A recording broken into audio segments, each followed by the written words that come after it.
বাংলাদেশ জাতীয় দল কোন ধর্মের ভেদাভেদ বিশ্বাস করে না, শুধু একটি কথাই বিশ্বাস করে, আমরা সবাই বাংলাদেশী। ধর্ম যার যার ধর্ম তার তার কাছে। আমাদের এই দেশ হিন্দু, মুসলমান, বৌদ্ধ, খ্রিস্টানের সকলের সমৃদ্ধ দেশ। তারপরে সবার আগে বাংলাদেশ। আমরা সবাই বাংলাদেশী। কে কোন ধর্মের, কে কোন বর্ণের, একমাত্র দেশ, এখানে কোনো ভেদাভেদ নাই। কিছু কিছু মানুষ এই ধর্ম নিয়ে ব্যবসায় নেমেছে। আমি সবাইকে বলবো, এই দেশ আমার, এই দেশ আপনার, এই দেশ সকলের। ছোটবেলায় শুনেছি সুন্দর গান, আগে কি সুন্দর দিন কাটাইতাম, গ্রামের নওজোয়ান হিন্দু মুসলমান শুনিয়া বাংলা গান আর মুর্শিদি গাইতাম, আগে কি সুন্দর দিন কাটাইতাম। তার পাশাপাশি গানের বলছিল হিন্দু বাড়িতে নিমন্ত্রণ হইতো, আমরা যাইতাম। এই কথা আস্তে আস্তে উড়ে যাচ্ছে।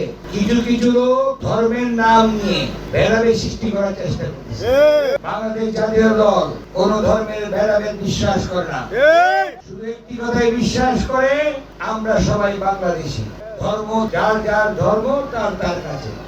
এই সম্প্রীতির থেকে যাতে কেউ কোনো বাধা সৃষ্টি করতে না পারে, কোন স্বাধীনতা বিরোধী শক্তি যাতে কোনো প্রকার অপচেষ্টা করে কোনো বিঘ্ন সৃষ্টি না করতে পারে, সেই জন্য সারা বাংলাদেশে আমাদের নেতা, আমাদের ভারপ্রাপ্ত চেয়ারম্যান জনাব তারেক রহমানের নির্দেশে প্রতিটি মণ্ডপ, প্রতিটি এলাকায় আমরা অতন্ত্র প্রহরীর মতন পাহারা দিচ্ছি। যে কোনো মূল্যে, যে কোনো বিষয়ে, যে কোনো আমরা সবসময় মোকাবেলা করার জন্য প্রস্তুত। হিন্দু ভাইদের বুঝতে বলবো, আমরা আপনাদের পাশে আছি, আমরা আপনাদের ভাই।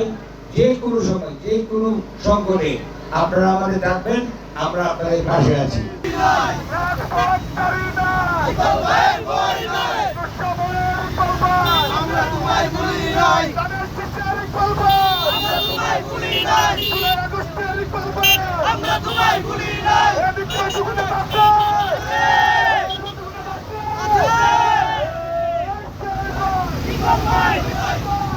Bye.